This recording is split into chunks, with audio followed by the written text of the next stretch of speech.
Hello guys, मैं अमित शर्मा फिर से आप लोगों के साथ में आज की कुछ इम्पोर्टेंट न्यूज़ करंट अफेयर्स हैं लेके आया हूँ। आई होप आप सब लोग अच्छे होंगे, आप लोगों की पढ़ाई उससे भी ज़्यादा अच्छी होगी। और यूट्यूब चैनल मेरा योर बैंकिंग मास्टर, इसको आप सब्सक्राइब कर लीजिए, आने वाली वीडियोज़ आप लोगों को मिलती रहेंगी। शेयर भी कर लीजिए दोस्तों के साथ में, उनको ही फ़ायदा हो जाएगा। टेलीग्राम चैनल ज्वाइन कर लीजिए, यहाँ पे आप लोगों को PDF फाइल मिलती रहेगी जिससे आप लोगों को रिवीजन करने में आसानी होगी। और आज की क्लास में हम पीछे के 2 दिनों का कवर करेंगे, जिसमें 17, 18, 19 की मोस्ट इम्पोर्टेंट जो भी करंट अफेयर्स हैं वो सारी की सारी आप लोगों को यहाँ से पढ़ने को मिलेगी। और मोस्टली जो न्यूज़ हैं वो न्यूज़पेपर से उठाई गई हैं। तो चलो फिर स्टार्ट करते हैं आज की क्लास। आज की क्लास का फर्स्ट क्वेश्चन है आप लोगों के सामने। Air India to start on flying schools in first in country, यानी इंडिया में पहली बार Air India flying school setup करने जा रही है, बनाने जा रही है, स्टार्ट करने जा रही है। तो ये क्वेश्चन हमारे एग्ज़ाम के लिए पहला यहाँ से बन सकता है कि वो जगह कौन सी होगी। तो महाराष्ट्र में वो जगह होगी जहाँ पे स्कूल होगा, जिसका नाम होगा, जगह का नाम अमरावती उस जगह का नाम है जहाँ पे ये स्कूल बनाया जाएगा। इससे पहले भी इंडिया में हैं फ्लाइंग स्कूल, लेकिन एयर इंडिया का स्कूल नहीं है। और एयर इंडिया ने ये स्टार्ट क्यों किया है कि इंडिया के जितने भी ऐसे इंसान हैं जो पायलट बनना चाहते हैं, उसके ट्रेनिंग के लिए उन्हें इंडिया से बाहर जाना होता है। और टोटल हम बात करते हैं तो 40% जो स्टूडेंट्स हैं, उन स्टूडेंट्स को इंडिया से बाहर जाना पड़ता है ट्रेनिंग के लिए, जिसके लिए उन्हें करीबन 1.5 से 2 करोड़ के आसपास का खर्चा पड़ता है। बाहर जाएंगे तो उनको पे करना पड़ेगा, 1.5 से 2 करोड़ रुपए का उनको चार्ज देना पड़ता है, तब जाके वो पायलट बनते हैं। उसके बाद नेक्स्ट न्यूज़ क्या है कि एयर इंडिया ने पहले भी यहाँ पे सेटअप किया है एक ट्रेनिंग सेंटर। इंडिया की अगर बात करते हैं तो वो कहाँ पे होगा, वो गुरुग्राम में है, जिसमें पार्टनरशिप है किसकी, एयरबस और US बेस्ड L3 हैरिस, इन दोनों के साथ में इसकी पार्टनरशिप है इस ट्रेनिंग सेंटर में, जो कि गुरुग्राम में है। इसके बारे में और ख़ास बात क्या हो सकती है, ये स्टार्ट क्यों किया गया? ये स्टार्ट किया गया कि अब इन जो भी पायलट बनना चाहें उसको इंडिया से बाहर जाने की ज़रूरत नहीं होगी। इंडिया में ही उन लोगों को स्कूल मिलेगा जहां वो अपनी ट्रेनिंग स्टार्ट कर सकते हैं और डायरेक्ट इंडिया में जॉब उनको मिलेगी और पायलट बन सकते हैं। ठीक है जी, ध्यान रखना है आप लोगों को। नेक्स्ट है risk manager award for RBI को हाल फिलहाल एक अवार्ड मिला है जिसका नाम है रिस्क मैनेजर अवार्ड। तो ये RBI को मिला है, रिजर्व बैंक ऑफ इंडिया को। ये अवार्ड किसने दिया है? ये एक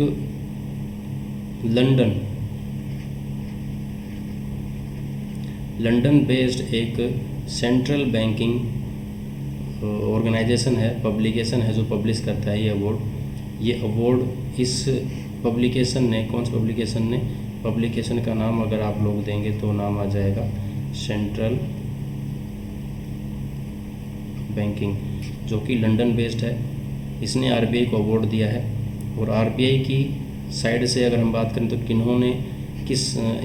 किसने ये अवार्ड लिया है, हम बात करेंगे तो आंसर आ जाएगा मनोरंजन मिश्रा, जो कि RBI के एग्जीक्यूटिव डायरेक्टर हैं। उन्होंने इस अवार्ड को लिया है। दूसरा नेक्स्ट पॉइंट क्या होगा, ये अवार्ड क्यों दिया जाता है, क्यों मिला बेसिकली? तो RBI was organized for improving its risk culture and awareness for implementing a new enterprises wide risk management framework. ये जो बोल्ड करके दिया है, इस पर्पज़, यही वो पर्पज़ है जिस पर्पज़ के लिए RBI को ये अवार्ड मिला है। हिंदी में समझाता हूँ क्या होता है। बेसिकली एंटरप्राइज रिस्क मैनेजमेंट एक प्रोसेस होती है जिसमें प्लानिंग होती है, कुछ कंट्रोलिंग सिस्टम होते हैं जिसमें किसी भी ऑर्गेनाइजेशन के लिए कुछ हार्मफुल इफ़ेक्ट्स जो हों, जिससे किसी कंपनी को नुकसान हो सकता है, जैसे उसकी कैपिटल को लेके, उसकी अर्निंग को लेके, उन सब को मिनिमाइज़ किया जा सके। तो ये प्रोसेस, इस प्रोसेस के लिए ही आरबीआई को ये अवार्ड मिला है। जैसे फॉर एग्जांपल आप लोगों ने देखा होगा, पहले कई सारे बैंक इंडिया में बैंकरप्ट हो जाया करते थे, लेकिन आजकल ऐसा नहीं होता है। और एग्जांपल क्या होगा, जैसे ऑनलाइन फ्रॉड्स वगैरह पहले काफ़ी ज़्यादा होते थे, आजकल ऑनलाइन फ्रॉड्स कुछ कम हुए हैं। उसके लिए आरबीआई ने कई ऐसे इंस्टीट्यूशंस भी सेटअप किए हैं जिससे लोगों के अंदर अवेयरनेस हो और ज़्यादा से ज़्यादा रिस्क को कम किया जा सके। तो ये वो पर्पज़ है जिस पर्पज़ के कारण आरबीआई को ये अवार्ड मिला है, आप लोगों को ध्यान रखना है। ठीक है जी, चलो नेक्स्ट चलते हैं। नेक्स्ट है जोमेटो। ये न्यूज़ में क्यों है? जोमेटो ने बेसिकली पेटीएम का एक जो मूवी टिकटिंग सिस्टम है उसको परचेज़ किया है, उसको ख़रीद लिया है, इसलिए ये न्यूज़ में है। यहाँ से हमारे एग्ज़ाम के लिए क्वेश्चन क्या बनेगा कि कितने रुपए की डीलिंग हुई है। हालांकि अभी ये फाइनलाइज नहीं हुआ है, लेकिन अमाउंट जो रहेगी वो 1600 से 1750 करोड़ के बीच रहेगी, जिसमें पेटीएम के मूवी टिकटिंग सिस्टम को, जैसे आप लोग पेटीएम से मूवी की टिकट क्या करते हो, परचेज़ करते हो, बुक करते हो, तो वो सिस्टम अभी जोमेटो परचेज़ कर लेगा। क्लियर है? और इसी में एक नया करंट का ही है जिसमें सैमसंग भी है। सैमसंग ने पार्टनरशिप की है वन नेशन कम्युनिकेशन लिमिटेड, जो कि पेटीएम की पेरेंट कंपनी है। अब इसने भी बेसिकली क्या किया है, अब सैमसंग का एक वॉलेट होता है, जिसके पास सैमसंग का फ़ोन है सबको पता होगा, उस वॉलेट का यूज़ करके अब फ़्लाइट, बस, मूवी और किसी भी टाइप की कोई बुकिंग होगी आप लोग कर सकते हो सैमसंग वॉलेट को यूज़ करके। पहले ये सर्विस सैमसंग वॉलेट में नहीं थी, लेकिन अब अवेलेबल होगी। ठीक है, उससे पहले हम कुछ बात करते हैं जोमेटो के बारे में। जोमेटो का सबको पता होगा, जोमेटो एक Indian multinational restaurant aggregator company है, जिससे आप फूड डिलीवरी की सर्विस आप लोगों को दी जाती है। जोमेटो फाउंड हुई थी कब बनी? जोमेटो 2008 में बनी थी। अगर हम बात करेंगे किसकी, जोमेटो की, तो जोमेटो 2008 में बनी थी। इसके फाउंडर कौन थे? फाउंडर थे इसके दीपेंद्र गोयल। इसमें 4 फाउंडर हैं, सबके नाम तो मैं नहीं लिख पाऊँगा, लेकिन बता देता हूँ। दीपेंद्र गोयल हैं, आकृति चोपड़ा, पंकज चड्ढा, गुंजन पाटीदार, ये इसके फाउंडर थे। जोमेटो के हम हेड क्वार्टर की बात करेंगे तो हेड क्वार्टर कहाँ पे है? गुड़गांव में है। गुड़गांव कहाँ पे है? गुड़गांव हरियाणा में है। ठीक है जी। अगर हम पेटीएम की बात करेंगे तो पेटीएम एक नोएडा बेस्ड, यानी नोएडा में पेटीएम का हेड क्वार्टर है।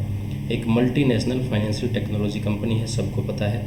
इसके फाउंडर की अगर हम बात करेंगे तो फाउंडर थे मिस्टर विजय शेखर शर्मा। ठीक है जी। कंपनी कब बनी थी? ये कंपनी 2010 में बनी थी। ठीक है। और इसकी पेरेंट कंपनी कौन सी है? पेरेंट कंपनी ये यहाँ पे मैंने लिखा है, हम जो पहले पढ़ चुके हैं, 197 कम्युनिकेशन लिमिटेड पेटीएम की पेरेंट कंपनी है। अगर हम सैमसंग की बात करेंगे तो सैमसंग एक साउथ कोरिया की कंपनी है, सबको पता होगा इसके बारे में। ठीक है जी। तो ये कुछ एक खास बातें हैं जो आप लोगों को ध्यान रखनी है।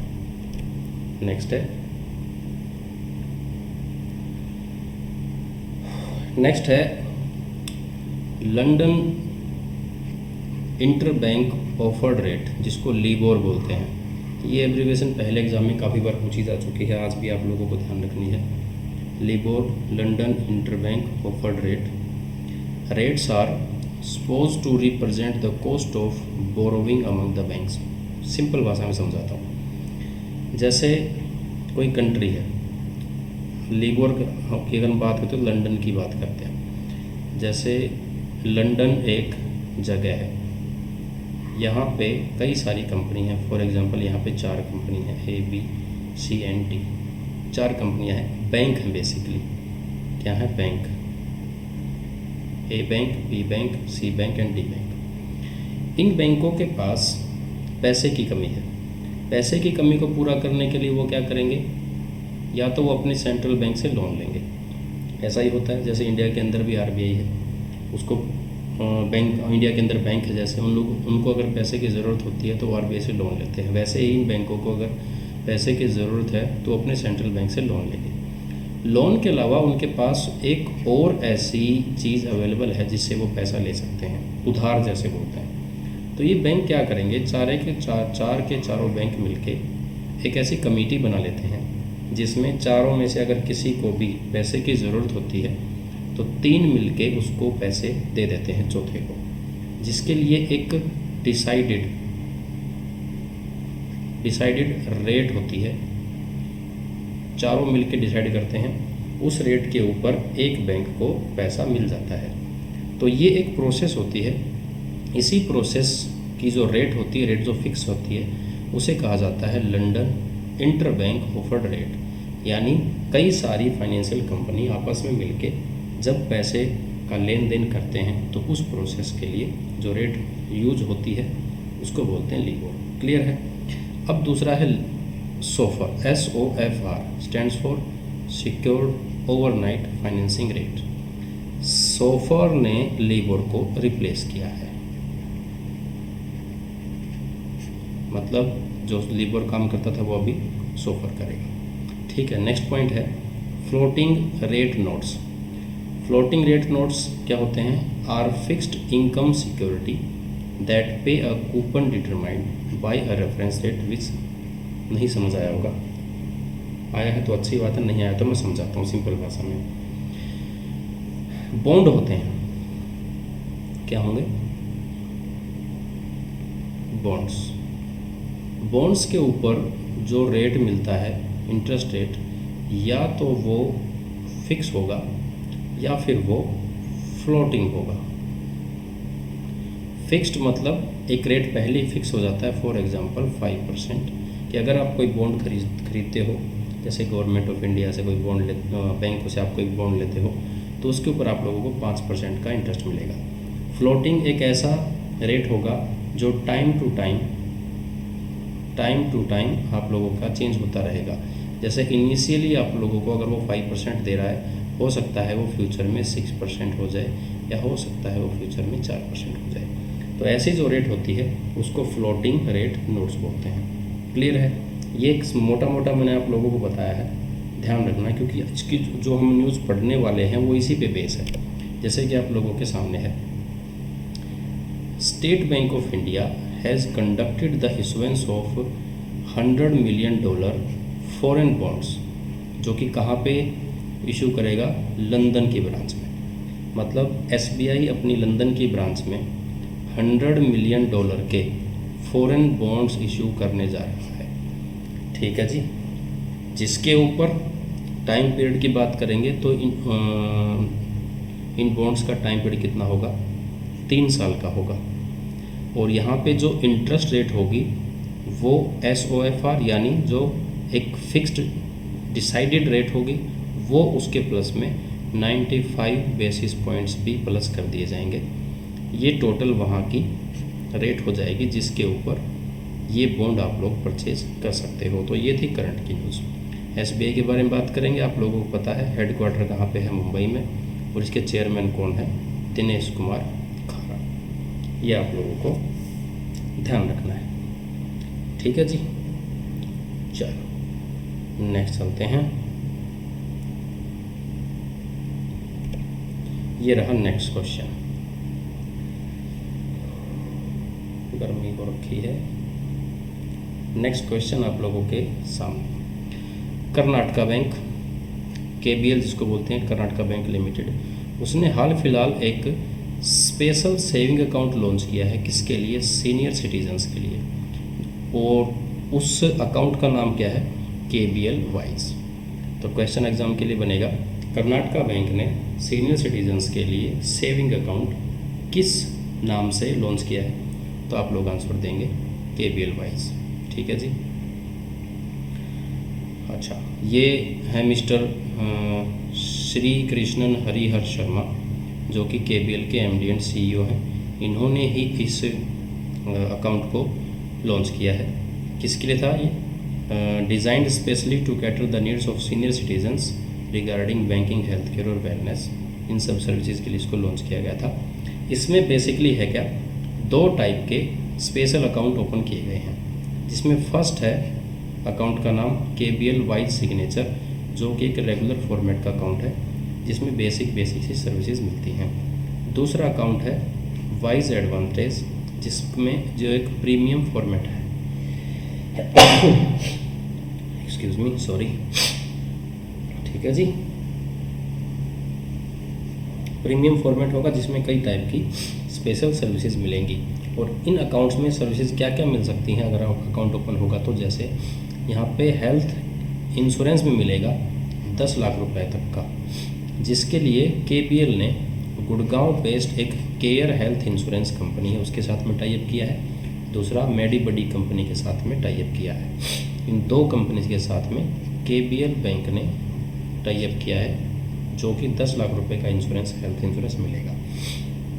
दूसरा, यहाँ पे डिस्काउंट ऑन लोकल रेंटल्स, या अगर कोई ये अकाउंट ओपन करेगा और उसको लॉकर की ज़रूरत है तो लॉकर परचेज कर सकता है, जो कि एकदम फ्री होगा। डोर स्टेप बैंकिंग की सर्विसेज भी यहाँ पे मिलेंगी, और टाइम टू टाइम इसमें लाइफ टाइम जो होगा फ्री रुपए डेबिट कार्ड भी मिलेगा। जैसे हम लोग अगर कोई परचेज़ करते हैं कार्ड, तो उसमें हमें एक मंथली चार्ज पे करना पड़ता है कार्ड का, तो यहाँ पे अगर कार्ड दिया जाएगा तो उसका कोई भी चार्ज उनको पे करने की नीड नहीं होगी। ठीक है जी, चलो नेक्स्ट है, what is PPI? PPI are instrument that facilitate purchase of goods and services, यानी एक ऐसा इंस्ट्रूमेंट होगा जिसमें एक वैल्यू स्टोर होगी, उस वैल्यू के अगेंस्ट आप कोई भी परचेजिंग कर सकते हो। जैसे जो आपका डेबिट कार्ड है, क्या है? Debit card. डेबिट कार्ड भी आपका एक PPI है, prepaid payment instrument. Full form आप लोगों को ध्यान रखनी है, जिसमें पैसा होता है, उस पैसे से आप कोई भी परचेजिंग है वो कर सकते हो, आप कोई भी शॉपिंग है वो कर सकते हो। तो ऐसी सर्विसेज आपको जिस भी कार्ड से मिलती है या मिलेगी, उस टाइप के हर एक कार्ड को हम PPI की कैटेगरी में रखेंगे, प्रीपेड पेमेंट इंस्ट्रूमेंट। दूसरा, कोई भी PPI कौन इशू कर सकता है? एक बैंक या नॉन बैंक, दोनों ही इशू कर सकते हैं। जैसे आप लोगों का बैंक में अकाउंट है, आप लोगों को प्रीपेड कार्ड मिलता है, डेबिट कार्ड जिसको बोलते हो, बैंक ने किया, ओके। नॉन बैंक अगर इशू करेगा तो उसके लिए क्या होगा कि वो NBFC कंपनीज एक्ट 1956 और जो रिवाइज्ड है 2013, इसके अंडर वो कंपनी रजिस्टर्ड होनी चाहिए, तभी कोई कंपनी NBFC जो होगी वो PPI इशू कर सकती है। NBFC का पता होगा, नॉन बैंकिंग फाइनेंशियल कंपनी, एक ऐसी कंपनी जो पूरी तरह से बैंक नहीं होती। मोटी भाषा में, जैसे बैंक होता है, आप लोगों का डिपॉजिट भी लेता है और आप लोगों को लोन भी देता है, लेकिन NBFC की बात करेंगे तो NBFC या तो लोन देगी तो वो डिपॉजिट नहीं लेगी, डिपॉजिट लेगी तो लोन नहीं देगी, मतलब पूरा काम बैंक नहीं करेगा। और ऐसे ही किसी भी कंपनी को रजिस्टर करने के लिए कंपनीज एक्ट को फॉलो करना होता है। नेक्स्ट है, what are closed system PPI? Prepaid payment instrument एक क्लोज्ड कैटेगरी होती है, उसका मतलब एक ऐसा इंस्ट्रूमेंट होगा आपके पास में, ऐसी PPI होगी जिसमें वैल्यू तो स्टोर होगी, लेकिन आप उससे कोई फाइनेंशियल ट्रांजैक्शन नहीं कर सकते। उसको सिर्फ एक परमिटेड सर्विस ही वहाँ पे आप लोगों को मिलेगी। For example, Delhi metro card, या आप किसी दूसरी सिटी में हैं, चेन्नई में है, मुंबई में है, जहाँ कहीं भी हैं, तो उस का जो भी कार्ड आप लोगों को मिलता है, दिल्ली मेट्रो कार्ड जैसे, दिल्ली मेट्रो कार्ड से आप कोई भी फाइनेंशियल ट्रांजैक्शन नहीं कर सकते, आप सिर्फ उससे ट्रैवलिंग कर सकते हो दिल्ली मेट्रो के अंदर। तो वो सर्विस क्लोज है, लिमिटेड है सिर्फ दिल्ली मेट्रो के लिए, तो इस टाइप के जो भी इंस्ट्रूमेंट होंगे वो इंस्ट्रूमेंट क्लोज्ड कैटेगरी में होंगे। क्लियर है? तो एक ओवरव्यू दिया है मैंने आप लोगों को पीपीआई का। अब आते हैं करंट। करंट में क्या है, एक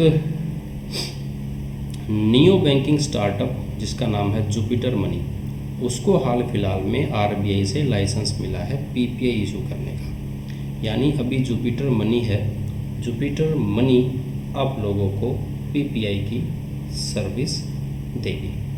क्लियर है? ये है करंट का क्वेश्चन, जिसमें इसका एक डिजिटल वॉलेट होगा जो यूपीआई से लिंक होगा। उससे आप कोई भी फाइनेंशियल ट्रांजैक्शन, कोई से परचेजिंग, कोई शॉपिंग आप लोग कर सकते हो। क्लियर है जी?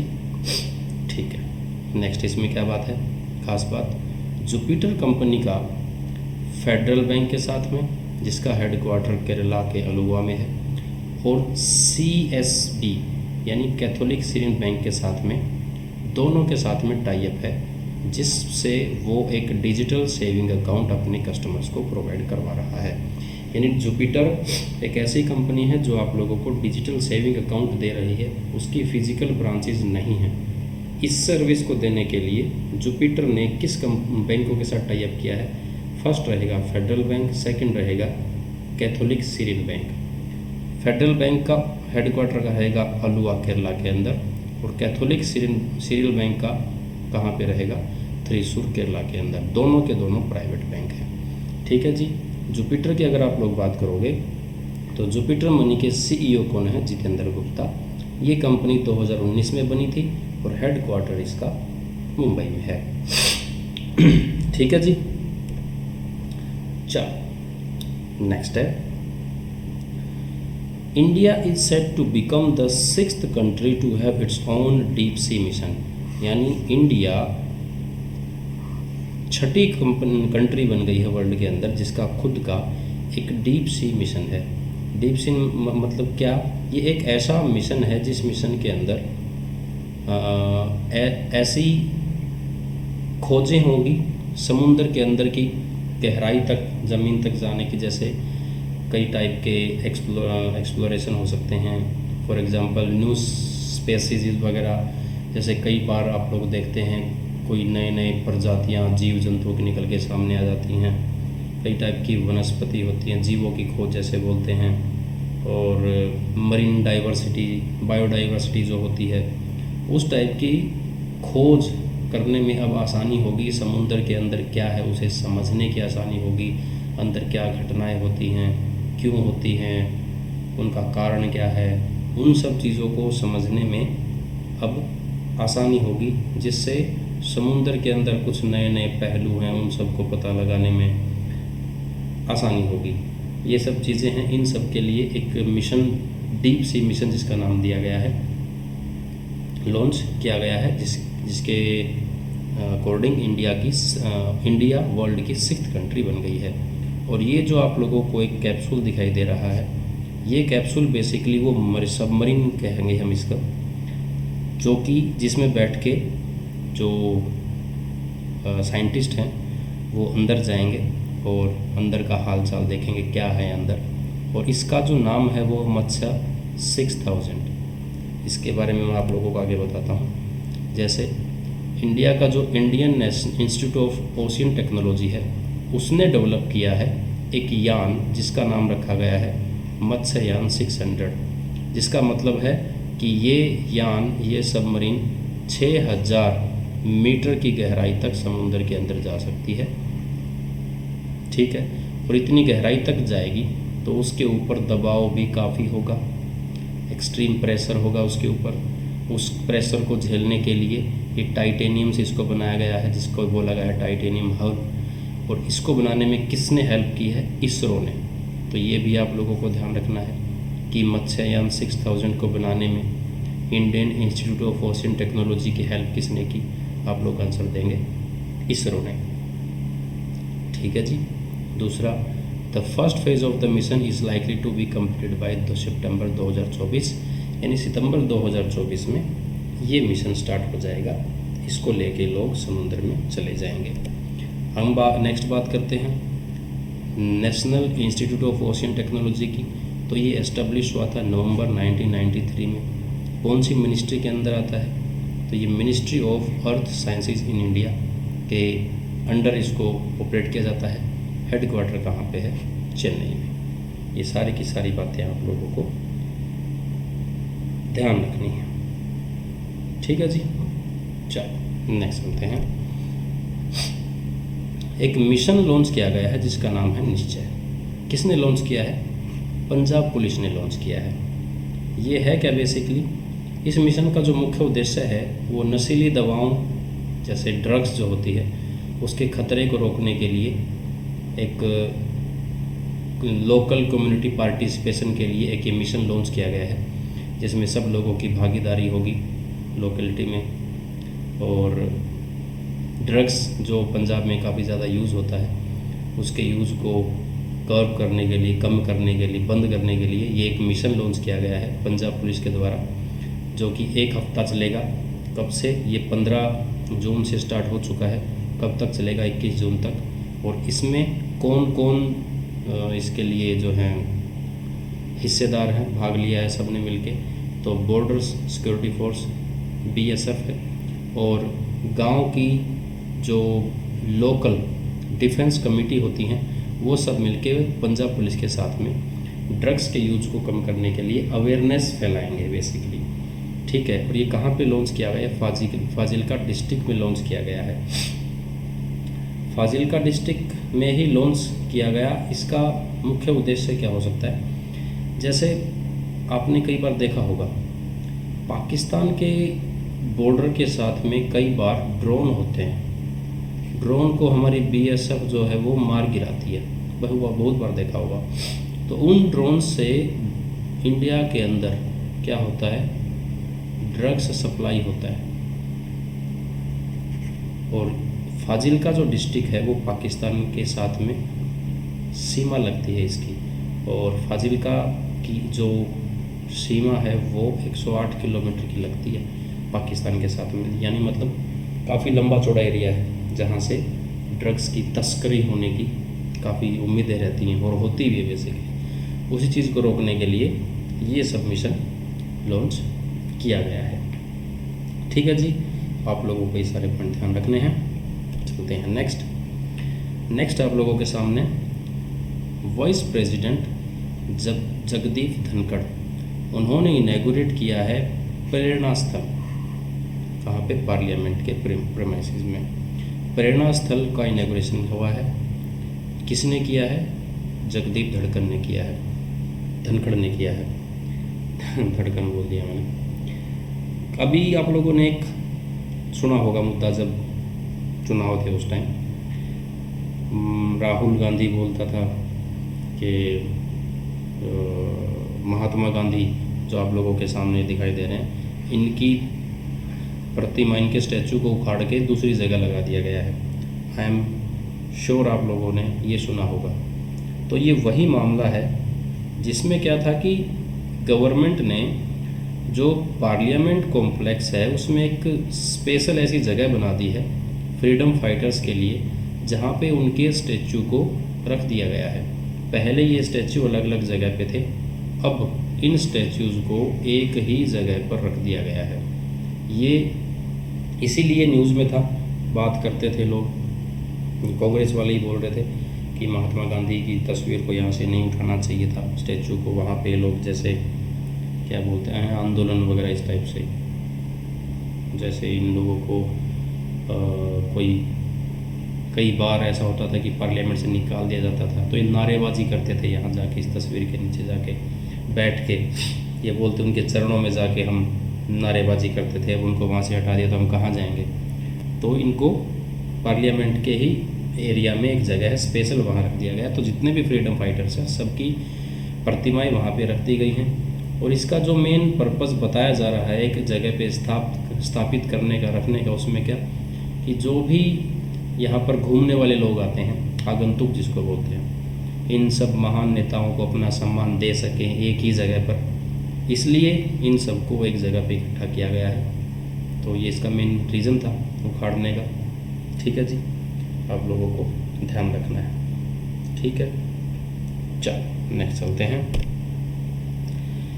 ये हैं मिस्टर विनोद गनात्रा, जिन्हें मिला है Nelson Mandela life time achievement award. तो ये क्वेश्चन सीधा बन जाता है, इंडिया के किस पर्सन को Nelson Mandela life time achievement award मिला है? तो आप लोग आंसर देंगे विनोद गनात्रा, जो कि इंडिया के फर्स्ट ऐसे हैं इंसान जिनको ये अवार्ड मिला है।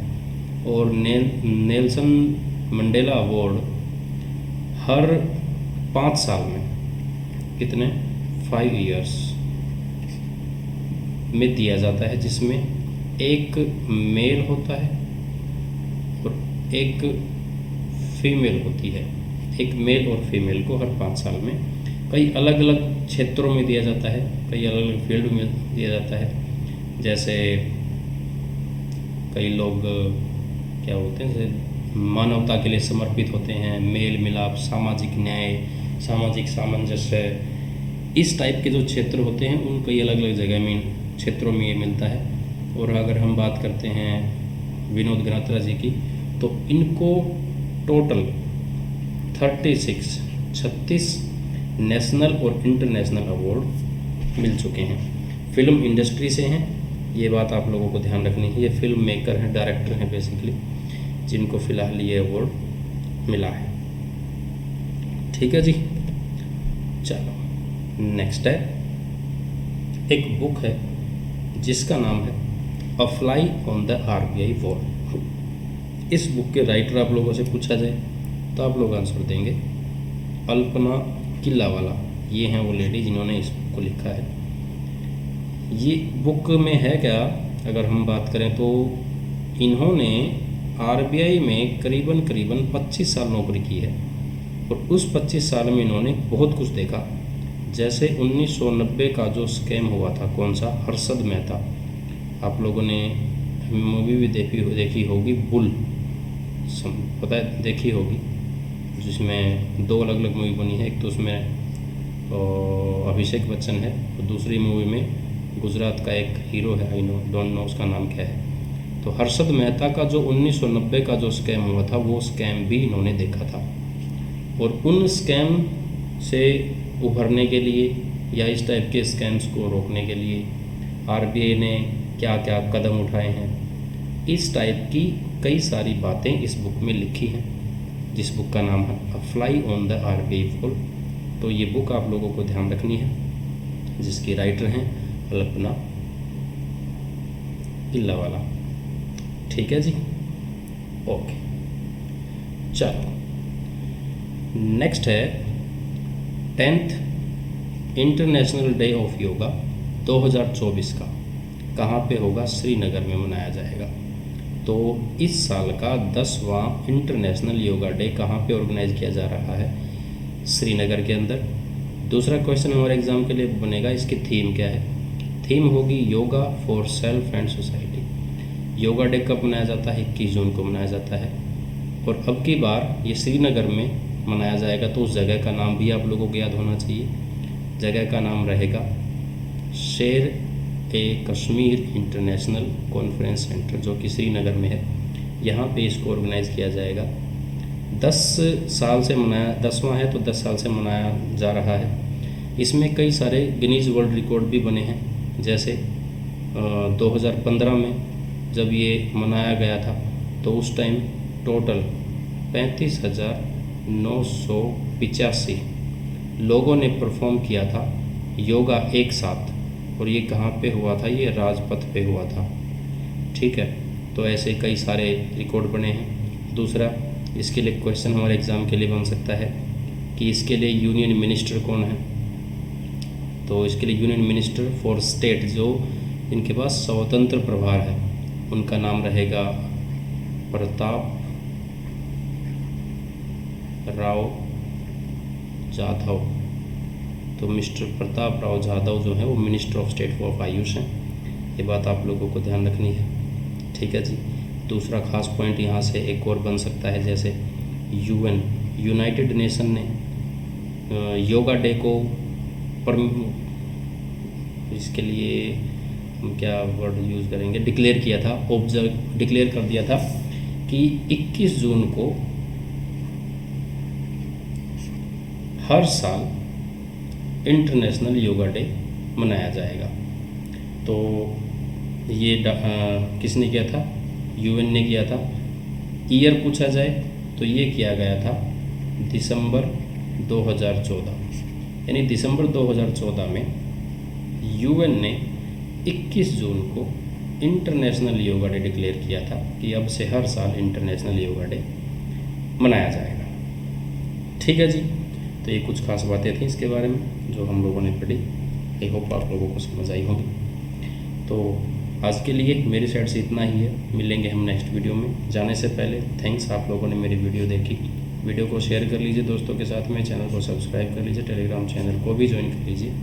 मैं जल्द ही यहाँ पे आप लोगों को PDF देनी स्टार्ट करूँगा, जो कि आप लोगों को रिवाइज़ करने में आसानी होगी। ठीक है जी, तो फिर आज के लिए मेरी साइड से इतना ही रहेगा। मिलेंगे हम नेक्स्ट वीडियो में, तब तक के लिए बाय बाय।